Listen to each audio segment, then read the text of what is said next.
વર્ષ 2023માં ન્યાયતંત્ર પાસે આશા રાખીને બેઠેલા ભારતીય સમાજ પર છેલ્લા કેટલાય સમયમાં ન્યાયતંત્રના મોટા નિર્ણયની ખાસ અસર જોવા મળી. આ વર્ષે જ્યાં સુપ્રીમ કોર્ટે સમલિંગી લગ્ન અને કલમ 370 જેવા મોટા કેસમાં ચુકાદો આપ્યો, તે જ રીતે નવું વર્ષ 2024 કોર્ટની દ્રષ્ટિએ ખૂબ જ મહત્વનું રહ્યું.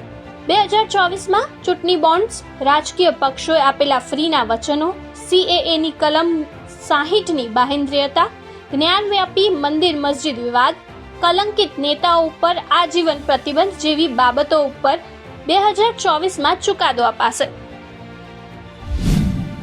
ચૂંટણી બોન્ડ યોજના કાયદેસર કે ગેરકાયદેસર, આ અંગે નિર્ણય લેવામાં આવશે. સૌપ્રથમ ચૂંટણી બોન્ડ યોજના વિશે વાત કરીએ તો ચૂંટણી બોન્ડ અનિયમિતતા કેસની સુનાવણી થઈ ચૂકી છે અને સુપ્રીમ કોર્ટે તેનો નિર્ણય અનામત રાખ્યો છે.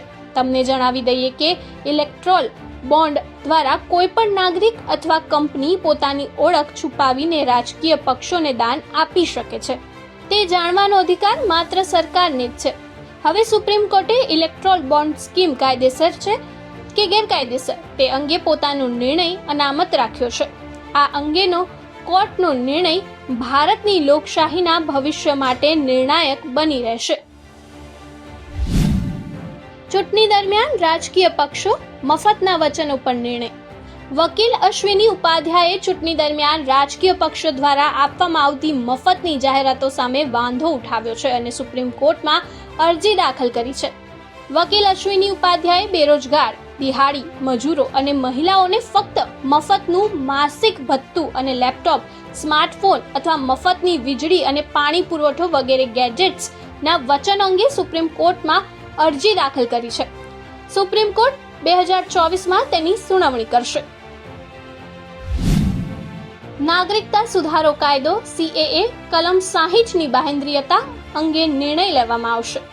સુપ્રીમ કોર્ટે CAAની કલમ 60ની બાહેંધ્રિયતા અંગે પોતાનો નિર્ણય અનામત રાખ્યો છે. 12 ડિસેમ્બર 2023ના રોજ સુપ્રીમ કોર્ટના 5 ન્યાયાધીશોની બાહેંધ્રિય બેન્ચે નાગરિકતા સંશોધન અધિનિયમ CAAની બંધારણીય માન્યતાને પડકારતી 17 અરજીઓ પર પોતાનો નિર્ણય અનામત રાખ્યો હતો. આ અંગે કોર્ટ વર્ષ 2024માં નિર્ણય સંભળાવશે. શું જ્ઞાનવ્યાપી મસ્જિદ મંદિરને તોડીને બનાવવામાં આવી છે? 2024માં નિર્ણય આવશે. બાબા કાશી વિશ્વનાથના મંદિરની બાજુમાં બનેલી જ્ઞાનવ્યાપી મસ્જિદ વિશે એવો દાવો છે કે તે મંદિરને તોડીને બનાવવામાં આવી હતી. હિન્દુ પક્ષનો દાવો છે કે આ માળખાની નીચે 100 ફૂટ ઊંચું જ્યોતિર્લિંગ સ્થાપિત છે. એટલું જ નહીં, એવો પણ દાવો કરવામાં આવ્યો છે કે સ્ટ્રક્ચરની દિવાલો પર દેવી દેવતાની તસવીરો પણ પ્રકાશિત કરવામાં આવી હતી. થોડા દિવસો પહેલા અલ્હાબાદ હાઈકોર્ટે નીચલી કોર્ટમાં મંદિરની બાજુના કેસની સુનાવણી માટે લીલી ઝંડી આપતા મસ્જિદ પક્ષની 5 અરજીઓ ફગાવી દીધી હતી. આ મામલે મંદિર પક્ષે સુપ્રીમ કોર્ટના કેવિયેટ દાખલ કરી છે. આ મામલે સુપ્રીમ કોર્ટમાં 2024માં સુનાવણી પણ થઈ શકે છે.